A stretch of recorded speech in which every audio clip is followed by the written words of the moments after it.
I'm going to go back to our presentation, which is here, and say welcome back. and welcome back. So here we go to part 2. And here we're just going to spend some time and talk about Tesla some more to try and set the stage for what's going on. So Tesla was a Serbian uh, in birth, and everyone knows that he was the one who created the modern alternating current electricity system that's used around the globe. And so, in fact, this led to the development of electric generators that generate this current and electric motors that convert the current into mechanical energy. So if you go into your car, you'll probably have 20 to 30 motors in your car for the windows, for the windshield washers, for the fuel injection, for the lights, God knows, everywhere you turn. So it's just taken as a part of everyday life to do this. So Tesla had incredible impact on the world around us. He was born and raised in the Austro-Hungarian Empire. He studied engineering and physics, never got a degree, but he started to work in Paris and at Continental Edison, so in Paris for a telephone company. And then he went to the United States, where he actually became a naturalized citizen, and he worked for a short time for Edison and was fixing a lot of the motors and generators that Edison was cooking up. So he went off on his own, and he got some partners to finance him. He set up a laboratory in New York City, and he developed a whole pile of things there. But in particular, his AC induction motor and the polyphase alternating current patents were all licensed to Westinghouse Electric in 1888. And he was given a huge pile of money for this. That was the purchasing of these patents. And that became the key thing that Westinghouse marketed. So Westinghouse was competing with Edison. So Tesla now was free to go carry out all kinds of experiments and so forth. And he started to deal with oscillators that would work at hundreds of hertz or cycles per second, thousands, millions, hundreds of millions. And God knows what in the world he saw there, because he wasn't like you or me. He was Tesla. He had discharge tubes there that created these incredible sparks. You see pictures of him with these gigantic sparks crossing, 10 feet. And then he had early X-ray imaging. He showed Röntgen, who had discovered X-rays. He sent Röntgen a bunch of analyses and showed Röntgen how he could get much better pictures than what he had. And Röntgen did all of this, and he was like, "Wow, this is like great." And so Tesla had that impact on X-rays. He built a wireless uh, radio-controlled boat. Okay, so this boat is running around, and he could steer it with a remote control by using signals sent through the air, wireless.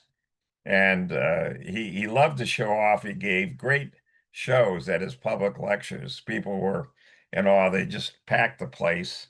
And so he didn't give that many public lectures because there were so many people trying to get in. But in the early 1890s, he was looking at this, and he started to see something in these very high voltage and very high frequency electric power experiments that he was carrying out. And he moved everything over to Colorado Springs. And we don't know exactly what was going on there, but we have some notebooks, which we'll come back to. In 1893, he realized that he could send wireless signals for communications between his devices. And so this led him in 1897 to filing the initial patents for wireless communications in the U.S.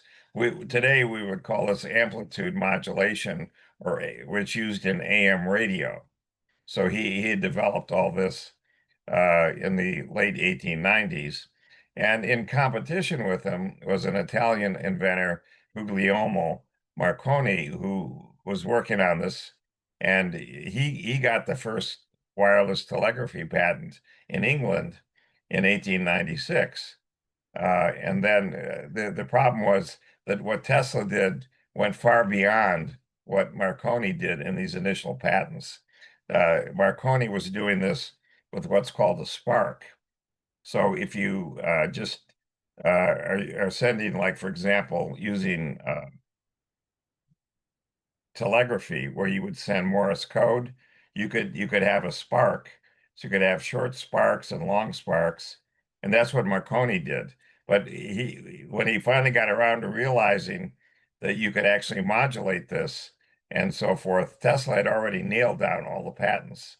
In fact, his patents and what he did went far beyond what Marconi ever did. But Marconi was a good showman, and he started to make money off this, and he did the first transatlantic radio signal in 1901.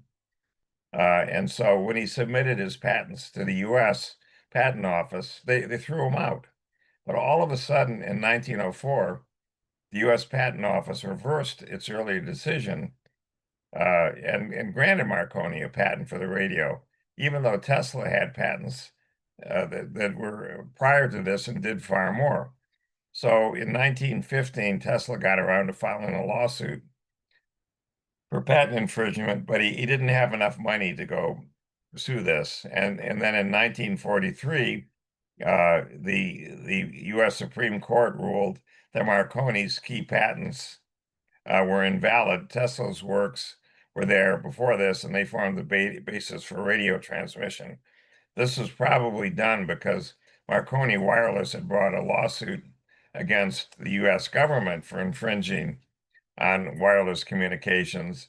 And so the Supreme Court got pulled into this, and because of this finding here, Marconi had no grounds for suing the U.S. government, so they were thrown out.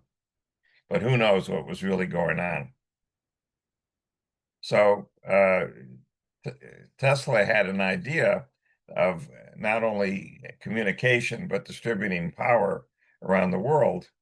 And he built a tower out on Long Island, which was called Wardenclyffe Tower.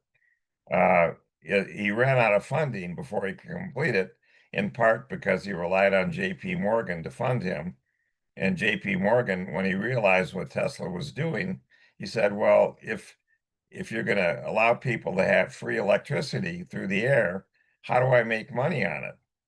He said, I want to make money every which way, and I don't see how I can do it if you broadcast this. So he quit funding him, and Tesla was at a real problem here, but he persevered. He did a lot more inventions and so forth, and he was very proud. He lived in the Waldorf Astoria Hotel in New York, which was what many people lived in hotels then. And he went to Delmonico's, which was the primo restaurant in New York, pretty much every night, had the same table and so forth. But he apparently died in 1943. Now, his work fell into obscurity until 1960, when he was recognized with in magnetism. There's a unit which is now called the Tesla, in honoring Nikola Tesla, and so the magnetic field of the Earth is so many Tesla, and your own body has a magnetic field of so many Tesla, and so forth. And since the 1990s, there's been a real resurgence in the interest of Tesla, and I think it'll just continue to grow. No one knows how smart this guy was. The thing that we cited here was Tesla came up with an idea for using electromagnetism to make things invisible. So in particular, he did some initial theory, but he always did some sort of experimental work. And these ideas were pursued during World War II. They pursued everything in World War II. So they took this boat here, the USS Eldridge, which was sitting in the Philadelphia Naval Yard, and they ran big, massive copper cables all around, stem to stern, a bunch of times around the boat. And then they hooked it up here. The boat had, by itself, the motor on the boat could generate 5 megawatts of power, and they hooked it up to a controller that Tesla had helped design. No one knows what this controller did. Tesla was very much against trying to do this because he said, we don't know enough right now as to what's going on.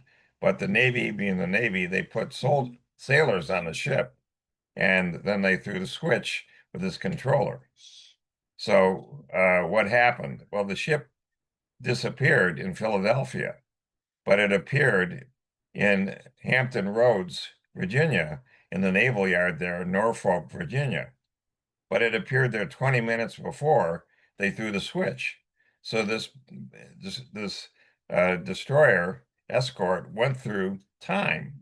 It skipped over 20 minutes of time and appeared in Virginia, and then after a few minutes, it disappeared and reappeared in Philadelphia. And the problem with this was a number of the people on the boat went crazy. Several of them were embedded into the steel plates that were making up the doorways and walls of the boat and so forth. And it's of course all been hushed up, but that was who Tesla was. So now we go to Einstein, who we were talking about before, and he was a German-born theoretical physicist. He is most well known for his energy equals mass times the speed of light squared, which has been called the world's most famous equation. And there's no doubt this equation is true. It's been tested in experiment after experiment. What did he get the Nobel Prize for in 1921? His discovery of the photoelectric effect. Photoelectric effect involved shining light on a material, and as you change the frequency of the light, all of a sudden the photons were able to generate electricity in that material. Up to a certain frequency, up to a certain wavelength, when you shine the light, they could not generate any electricity. And so Einstein had an explanation for this. Partly the explanation was that light was actually discrete. It was made up of discrete particles called photons, and so it goes. So that was an example of what he did. He forsook his German citizenship in 1897. He enrolled in mathematics and physics at the Swiss Federal Polytechnic School in Zurich, graduated in 1900, became a Swiss citizen, which he kept for the rest of his life, and he got a position at the patent office in Bern. So that's where he was. But in 1905, he finally submitted his doctoral dissertation to the University of Zurich, not the Polytechnic that he had attended. And he wrote 3 papers in that year. One was on this photoelectric effect, one was on special relativity, and one was on what's called Brownian motion. Any one of those papers would have made a name for physicists. To have 3 of them by someone that no one heard of in the patent office was impossible to understand. So he was offered all kinds of university positions. Finally, in 1914, he moved to Berlin, and he was at the Prussian Academy of Sciences and the Humboldt University, and was director of the Kaiser Wilhelm Institute up until 1917. And he became a German citizen again, but now in the Kingdom of Prussia. So in 1933, he was visiting the United States. Adolf Hitler came to power, and Einstein realized that his fellow Jews were going to be persecuted now, like there was inconceivable what was going to happen. So he chose to remain in the U.S. and was granted American citizenship. in 1940, and he stayed in Princeton at the Institute for Advanced Physics. It's just down the street from Princeton University. So on the eve of World War II, he wrote a letter to President Roosevelt and alerted him to the potential German nuclear weapons program and recommended that the U.S. begin similar research, which became the Manhattan Project. So he played a key role in a number of things. But notice that he was a theoretician, and Tesla built a lot of stuff Einstein didn't. So the key thing about Einstein was he stated the speed of light is the same in all inertial frames, all frames that you could think of. So even though you think you're going much faster, when you measure the speed of light in your frame, it's still the speed of light. It hasn't changed. And this allowed him to reconcile a lot of experimental evidence. When Maxwell put together his equations, he realized that there was wave propagation and it would propagate at the speed of light and so forth. So uh, by arguing this, he felt that there was no way to detect any sort of privileged absolute frame of reference. So since the speed of light is constant, as fundamental constant, he made it consistent everywhere. And this is a very fundamental thing. He then went on to develop general relativity, a new theory of gravitation, and he published it in 1916. He gave talks on this all over the place, but the basic idea was that the curvature of space-time itself is caused by mass and by energy. So here you see the Earth is warping space and time, curving it because of the huge mass of the Earth. And because of this, we end up seeing this as a force that we call gravity, but gravity isn't really a force, it's the curvature of space and time. And so it goes. Now, because he published this, other people read his paper, in particular, this guy, Theodore Kaluza, and he just went ahead, he took Einstein's equations and he added one extra dimension. Einstein had 4 dimensions. He added one more, so now there were 5 dimensions. And when he sent his paper to Einstein in 1919, and it was published in 1921, the key thing he did with this extra dimension was he came up not only with the equations for general relativity, for gravity, but he came up with the equations for electromagnetism. But he needed an extra dimension, a 5th dimension. So everyone that's played around with this forever, there are all kinds of things that happen here. But the question comes up, what in the world is this 5th dimension? What is it doing? So in 1926, the German physicist Oscar Klein looked at this and he gave it an interpretation relying on the recently developed discoveries of Werner Heisenberg and Erwin Schrödinger for quantum mechanics. So he introduced the hypothesis that the 5th dimension was really microscopic, and that this microscopic dimension was really there, but you can't see it. That this dimension would be on the order of 10 to the minus 30th centimeters, 10 to the minus 32nd meters. So it's just a very, very tiny dimension, which is like impossible for us to see. In fact, we can't even think of instruments that would be able to begin to show this to us.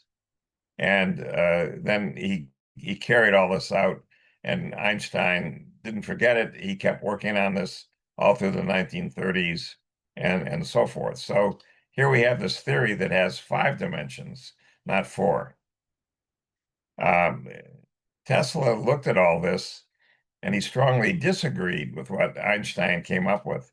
He called it a magnificent mathematical garb, but people were blinded to the basic underlying errors. Tesla asserted space itself couldn't be curved because there were no properties. There are only these dimensions.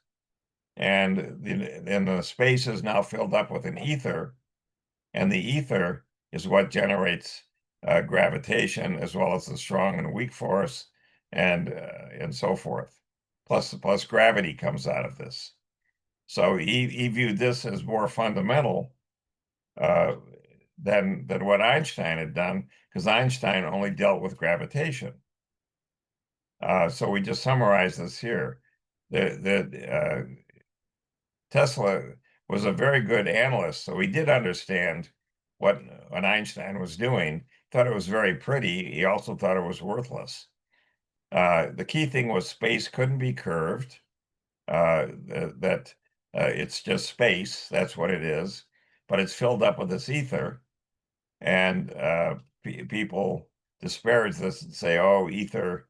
There is no ether, but Tesla was adamant there wasn't ether, and that all of this came through what Tesla had done, which is undoubtedly doing this perturbation analysis we talked about earlier. People disparage Tesla's views because they're rooted in this notion of the ether, which went out of fashion, quote unquote, in the late 19th century, and Einstein's theory of relativity was viewed as a much more modern thing. In fact, I think we'll go back and realize that what Tesla was doing never went out of style. It was always right on to start with. People disparaged Tesla because he focused on practical applications. He built things, and that's why we have the world around us today. Um, and he viewed the theories just as a path to harnessing the fundamental electromagnetic forces. And he didn't see how relativity would do this because it simply dealt with gravity. We saw that this belief uh, in a absolute void and no curving of space was what he felt would explain things, and undoubtedly he had ideas about how to do this, but he refused to tell anyone.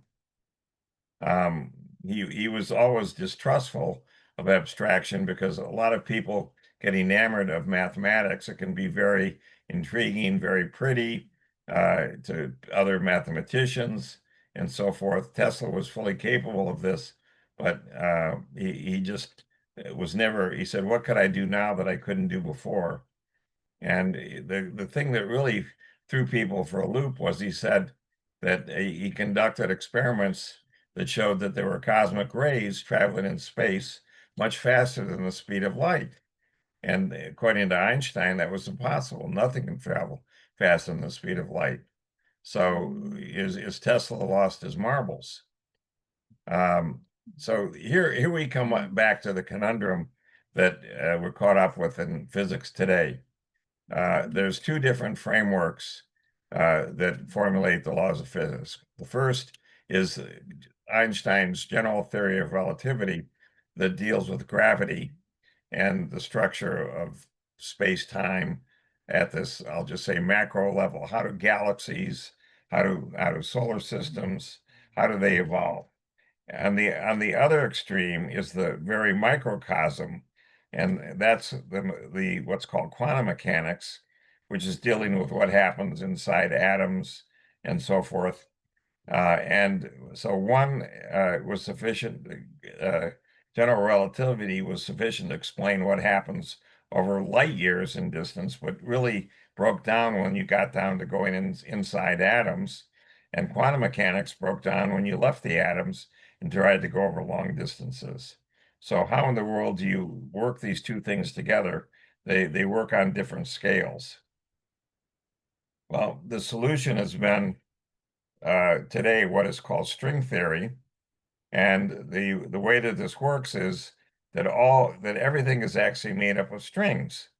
And these strings, which are one-dimensional objects, control everything. They're the most fundamental thing you could have. So the theory will work on the very small level and on the very large level. So here I've got some pictures of some strings, different examples of what these things might look like. There's It's Calabi-Yau manifold. no, these are strings. These are what strings might look like. Okay. A couple of them look like. Yeah, no, they do, but I'm just saying the strings can loop around, they can do things. So the problem that's come up with string theory is very fundamental. The first thing is that they've been unable to suggest any experiments that could be performed and tested that would validate that strings indeed are the right view. And the problem, the sort of experiments that they come up with are, let's restart the universe. Well, that's interesting, but how do I do that? And so they're still struggling now after 50 years to try and come up with experiments that might be able to work that would validate string theory. And I'm reminded of St. Thomas Aquinas, who was brilliant, and he and his school had all kinds of discussions about how many angels can stand on the head of a pin. That's great. I don't know how I would test that. How do I know how many angels can stand on the head of a pin? Do I ask an angel? Then we have the other problem with string theory, which is not only is it impossible so far to come up with experiments that could be performed, but there's no equations. Where are the equations for these strings? There's no experimental data. There's no tools for analyzing, for fitting the data to this. So it reminds me of the dean in the movie Animal House, who told the students there, having a 0.0 cumulative grade point average is no way to go through life. So that's my 2 cents. So string theory, captures a lot of these vibrational states. It's the Courant theory because no one has come up with anything remotely comparable to string theory to challenge it. There's been all kinds of attempts, but as we sit here today, the entrenched conventional wisdom is string theory is what it's going to be. So It's really a kind of dogma, isn't it? yeah, it's what all the physicists and all the major centers of research swear is really the right thing. Now, the problem that we face in physics, we touched on this earlier, starting in 1910, the telescopes finally were good enough to resolve some fuzzy groupings that they saw. And they weren't simply stars, they were galaxies made up of hundreds of millions of stars. And all of these galaxies are moving away from one another due to the expansion of space itself. So this is what's called dark energy is expanding space. If I sit here and space expands, then I just move apart without doing anything. And then in the 1930, some calculations were made on the stability of all of these spiral galaxies that we're seeing, and plugging in some reasonable numbers for how many stars there were and the effect of gravitation on them. And they were all unstable unless there was a lot more matter in these galaxies, which would be called dark matter. So today, as we sit here, 5% of the universe we're aware of is matter, and 95% is dark. 27% is dark matter, and 68% is dark energy. So if you look at this, you'd see dark matter is if we just looked at the matter side of things, matter would form maybe 13% of the universe, and dark matter would be 87%. In other words, we've been studying the wrong thing. Why don't we get some tests that would be able to allow us to look at dark matter? So this leads to where theoretical physics went. If there is all this extra dark matter and dark energy, and no one's been able to quote unquote see it, so maybe it's in other dimensions than just the three spatial dimensions we have. So if 5% of the mass and energy is in 3 dimensions, then 100% of it has got to be in 60 dimensions. And what Ron Cowen observed is it's actually in 24 real spatial dimensions.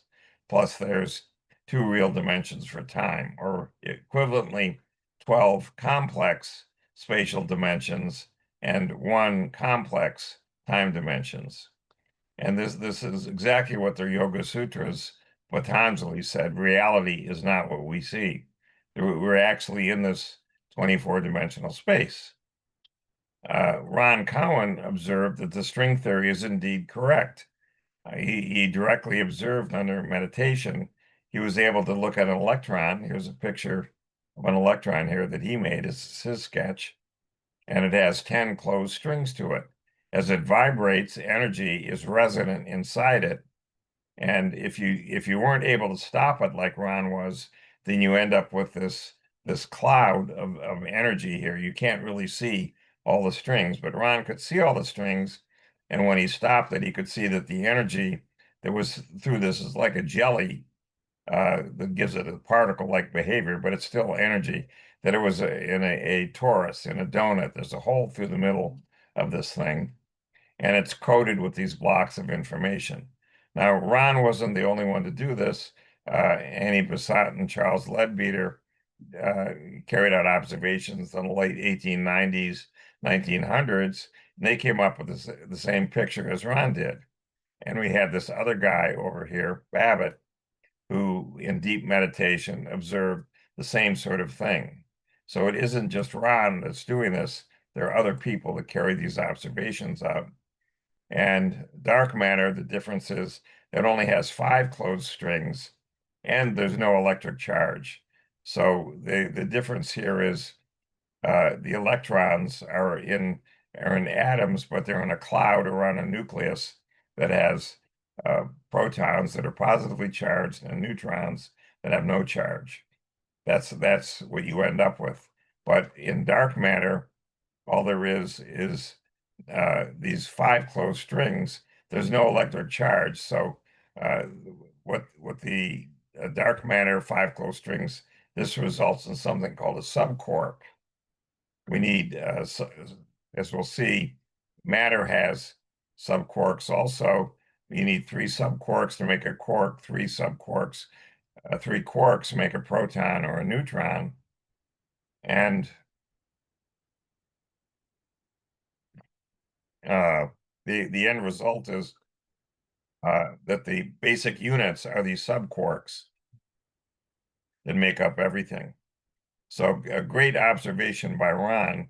But the key thing here is he noticed that information blocks are coding all of these things. They're coding the compartments of space. They're coding all the electrons, all the protons, all the neutrons. The compactified dimensions show up here.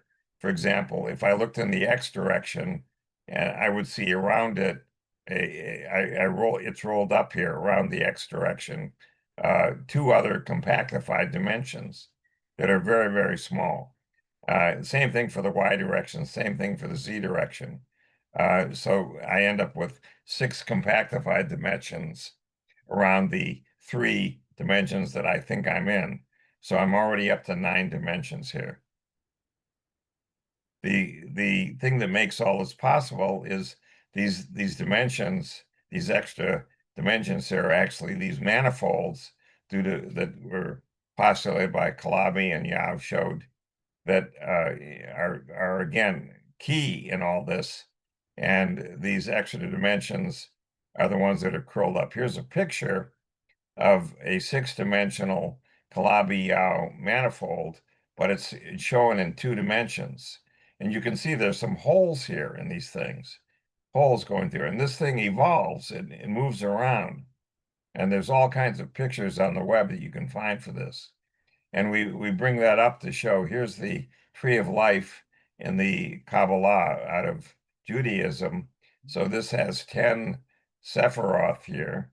1, 2, 3, 4, 5, 6, 7, 8, 9, 10. And we have 18 compactified dimensions, but there's 8 holes. So the 8 holes means we really only have 10 dimensions. So the mystics of Judaism were able to see this. I don't know how, but that was what they did, and it shows the power of deep meditation. And that comes out of a classic sacred geometry formation. Do we have a copy of the the scene of life and the Yeah, no, we didn't. I didn't want to. There's too much material there already. oh, but it's not something that they made up. No, no, no. They had good reasons for it. Um, so what Ron observed was that we really have this 26 real dimensions, or if you will, 10 real dimensions for matter, one for time and 9 for space, 10 for dark matter, one for time, 9 for space, and 6 compactified dimensions that connect these two. So these are the higher realms here, if you will. Down here is the bottom of everything.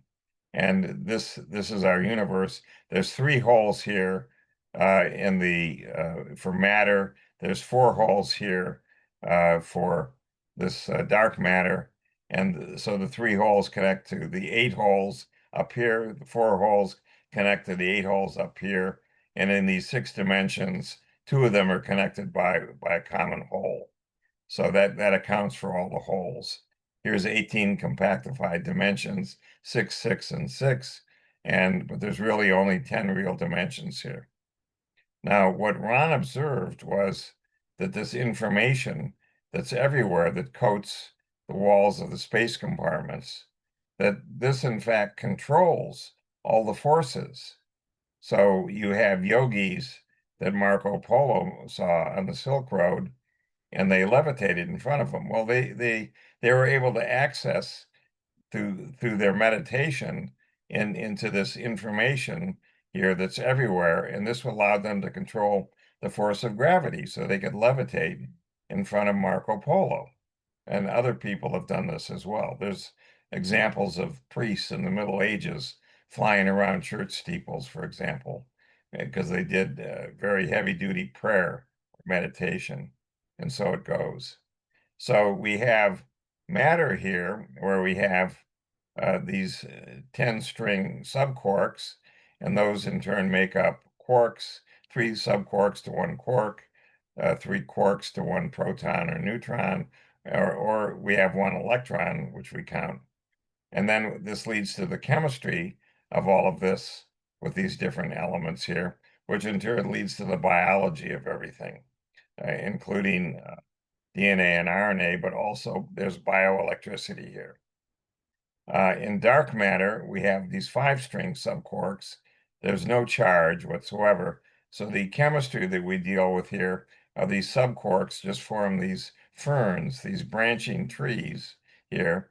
Ron observed these as being either sentient, where they had energy, where there was some sort of mechanical vibration, or there was a star, there was a source of heat, so they were able to vibrate, or they were quiescent, they're floating around in space. He observed tubes of dark matter that were hundreds of kilometers, thousands of kilometers long out in space, and so it goes. So they were quiescent. If they got close enough to something, then they would become live. And so this is the natural geometry of our universe here. And just to follow it through, we've covered everything. I just want to make sure.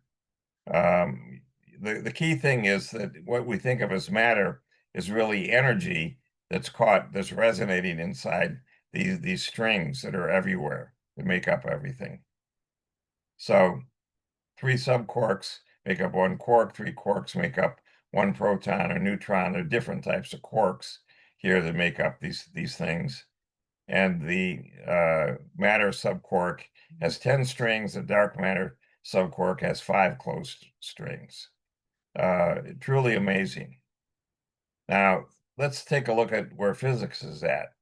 Physics has particles around here in a circle.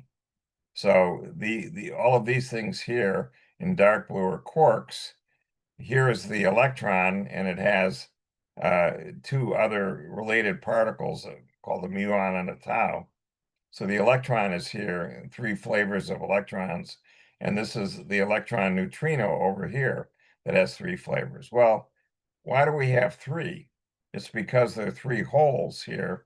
2 physicists, Ed Witten and Strominger, established that the number and arrangement of the holes, these topological features in these compactified spaces, since there's three of these, we end up with three resonances. So there's really only one electron and two resonances that go with it. And over here, there's really only one tau neutrino and the resonances that go with it. In here in the middle, we have these four different forms of electromagnetic energy uh, related to the photon, which is electromagnetism. But then we have the strong force and the weak force and gravity. But in fact, what's going on here is the strong force and the weak force, which are these here, those are related simply to electromagnetism through the interactions with the ether. So there's really only one thing going on here with all of these. And then finally, we have this strange thing called this Higgs boson, which controls the scaling of how much energy there is in an electron and a proton and a neutron and so forth, and all these different particles. When this is zero, there is no particles, it's just space. But when we have the Higgs boson kick in at the start of the universe, it multiplies everything to have it have the right mass. And the end result is that the masses follow a magic set of scalings here. And Ron observed the Higgs boson for both matter and for dark matter. So that leads us to uh, where we're at today. The key thing to keep in mind with this, I mentioned this before, there's four holes in the compactified space for dark matter. So the subquarks have four resonances in total, one for the subquark and then three more that kick in. But this ignores where in the world are the strings in this picture, okay? What happened to them? There's neutrinos. You have hundreds of billions of neutrinos per second going through every square inch of your body. So we're in the world of the neutrinos. You have this Calabi-Yau manifold here with these 24 spatial dimensions here. That's not in this picture at all for physics. There's no discussion of curvature here. Ron observed curvature, but it's not clear right now how that fits in. And then the physicists and the mathematicians noted that when you actually look at these Calabi-Yau manifolds, there's an incredible number of them, maybe 10 to the 500th power. So how do we know which ones we pick and choose for our particular universe? Well, they could be in other universes, but there's so many different ways that you can put these Calabi-Yau manifolds together. No one knows. So anyway, that's where we're at. The key thing I'm going to spend the time on here is time. I've been walking around this. So time really has two components. Tesla apparently realized this. There's a real component, which is the time that's associated with matter. And what we saw here in quantum mechanics was it's possible to have many timelines or many worlds that occur. Every time there's a transition of any sort, that we create a new timeline. And this permits free will. We can make choices here. So every instant there's timeline upon timeline upon timeline. That's shown by this picture down here. Here's a splitting of timelines where the movie goes this way and the movie goes that way. And that's Schrodinger's cat. And it's what? Schrodinger's cat. Yeah, this is just the cat here. Yeah. It is Schrodinger's cat. In this timeline, the cat is in this box, and there's a vial in the box which contains some radioactive material. Okay, and so you see the cat is alive. Here's the radioactive material here. All of a sudden, the radioactive material falls down on the cat and cooks the cat. Now I have a dead cat. Well, that's this timeline. In this timeline, it doesn't fall down, and the cat is still sitting there with the material. It's very happy. So that's the splitting of the timelines here. The transition is either the radioactive material killed the cat or it didn't, one or the other. So we keep both of them. And so this is the time that we deal with many, many timelines here. The imaginary part of time, which is shown up here by these threads, this is what comes out through dark matter, and this is called the akashic thread of every soul. So every soul is an interconnected piece of this collective unconscious that is everywhere. The information that Ron Cowen observed is in fact this collective unconscious. And the linkage here, everything is linked through information to everything else. So our soul is following this Akashic thread timeline. Uh, there's a single timeline that each of us lives, and we have all of these memories associated with each incarnation that we go through in every life. And so just to pick up on this with the many worlds interpretation, we keep all of these different timelines. There are all of them here, but what happens because of this information that's here, we can shape things, we can pick and choose and drive some of these timelines so that they happen and others that that are there don't happen. And that's what the power of free will is. And that's all due to this information that controls everything here. And so it goes. So that's the many world side, whereas the Akashic thread, which shows up, for example, in the Yoga Sutras of Patanjali, the Akashic thread is the universal database that contains everything. This is an incredible holographic memory. Every single thought, anything you've ever done in your life is recorded here in these threads. And you can access this through meditation, through deep meditation.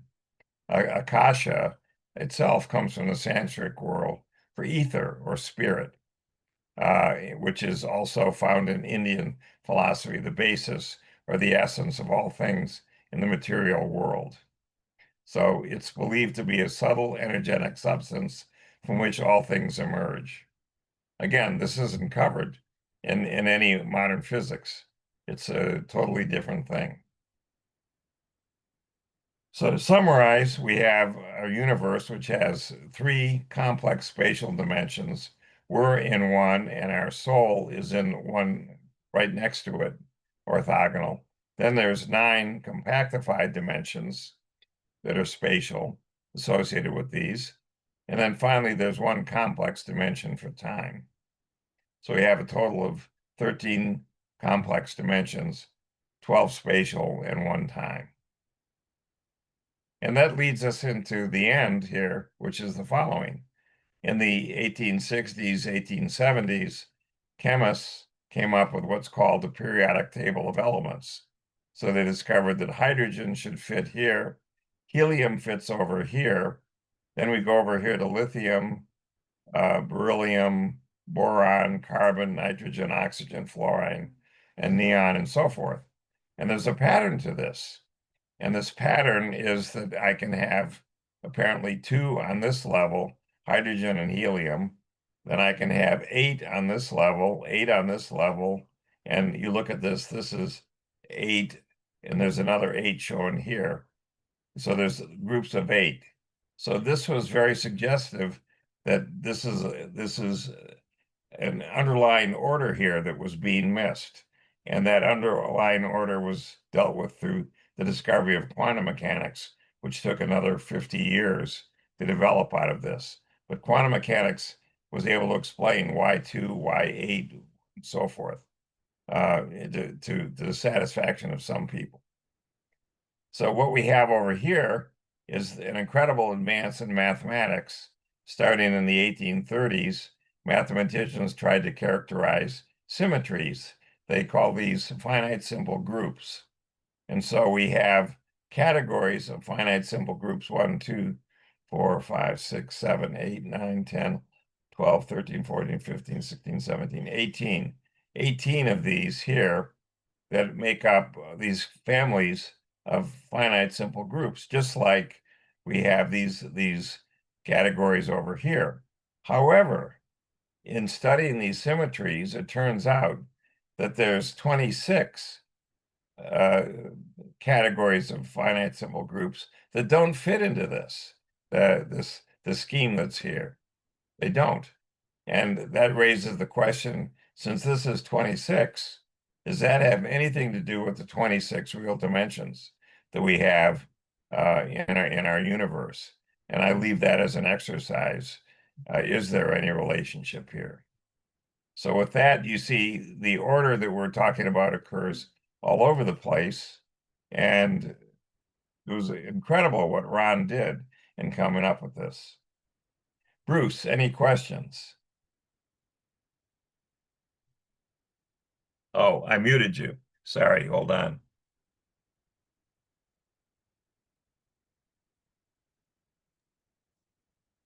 Okay. Yeah. Well, I'm just sort of recalling how Ron did that. I mean, the thing is that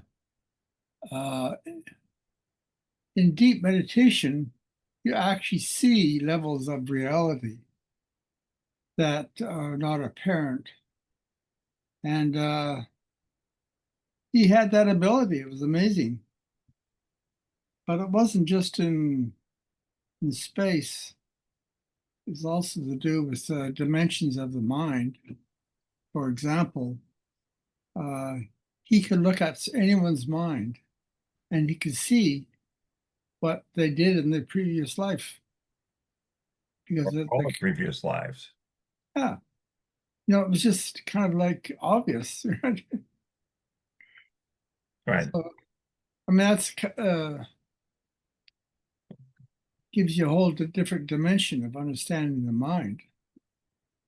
And Yeah, this is again, it's clear that words don't do the job. That oh there's no, something deeper here, and that we're yeah, just starting to lift up the right, sheet that's covering all of the stuff up. And it's very early yeah, days. We have a long, long way to go in sorting out all of this right, incredible order. But there's clearly order here that someone somewhere, came up with this order, and it's incredible what is done here. Maybe it was a committee like the Elohim. Yeah, maybe it was a committee, who knows? But you know, and I agree with you that this ignores a lot of the things related to the mind or toward any thoughts that are there, the notion of consciousness or subconscious. Where is it in this? We're just kind of walking around it, missing it. yeah. I mean, I've met people who actually have these abilities. The Dalai Lama, the Karmapa. I mean, they had these vast abilities to understand levels of reality that nobody knew anything about. Yeah, or Yeshua undoubtedly, had this, and he was trying to give a watered down version to Yeah, people that couldn't even read or write. right. So, I think of the point in time and the point in history when Annie Besant and Charles Leadbeater. Charles Leadbeater were going to museums and meditating on, asteroids and things and seeing they were able to anticipate segments in the periodic table that hadn't been discovered yet. But by looking at the math of it and the structure of it, they could anticipate where they were going to be and what they were going to be in a meditative way. It wasn't just looking at it Yeah, as a puzzle and figuring it out, in a left brain way. It was by meditating on the diagram. I mean, this sounds kind of crazy, but they did these experiments and they came up with those drawings. That's how they came up with the drawings of the strings. And that guy Babbitt did the same thing. And I think there's undoubtedly lots of other people that did before this. they did. But these are just the only ones we know of. Yeah. And there's a lot of people that looked at these things and had no idea what they're looking at. They had no framework Right. to put these observations in. They're just, geez, that's nice. I wonder what that is. Well, I Right. wish you would show the tree of life and the We will. seed of life and Well, one of the the thing that dimensions that you don't really see that well is compassion. I mean, that's one of the things I observed in my teacher's mind. His compassion was so vast that he had compassion for every living thing in the universe. I mean, that's beyond comprehension, but that's was Right. his normal state, you know. Right. well, I would say especially human beings. Yeah. Yeah. Yeah. Anyway, I call it direct perception. You actually see what's really there, and the dimensions go forever. I mean, it's like a different way of understanding altogether. And these guys just had it naturally. You know, Yeah. it's like not a big deal in Just a think, way. What I love about what's coming together that we're talking about is the objective reality that really seems to be there to the patterns. You know, that the patterns are inherent, or it's inherent in the way our minds work. That may also be the fact of the matter, or where they intersect, or, but that it's real. well, and also that the patterns resonate Right. everywhere, so they get reused, and Yeah. and so it goes. So we know so little. I don't know really what to say. So one of the remarkable just insights that Ron had was that he said he was looking at an electron, and ever so often it would expand to the whole universe and come back.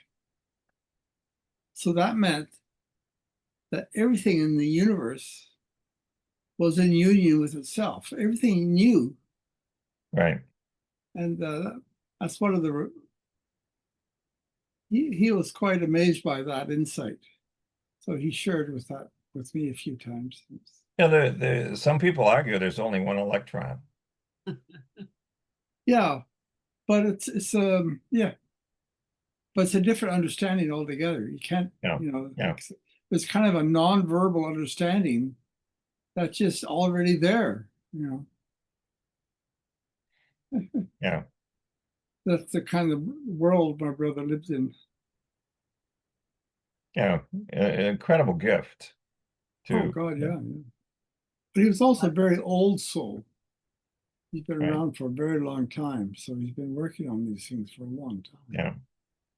I love the way he was able to bring his sketchbook along with him and kind of transmit back to us these, Yeah. You're not taking a camera. right, Yeah.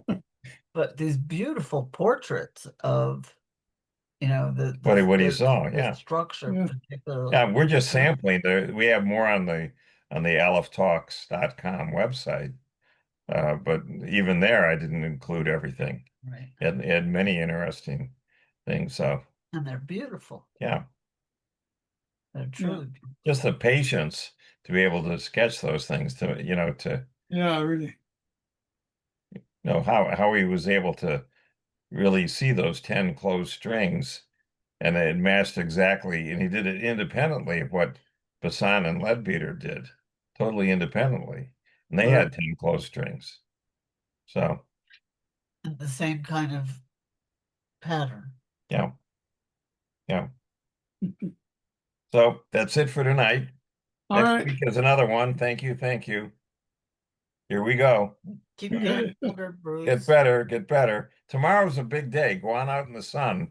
Go on out in the sun tomorrow, and you'll get a lot of good flux from the sun All right. that'll raise you up. Okay. Go All get right, him. bye. Bye-bye.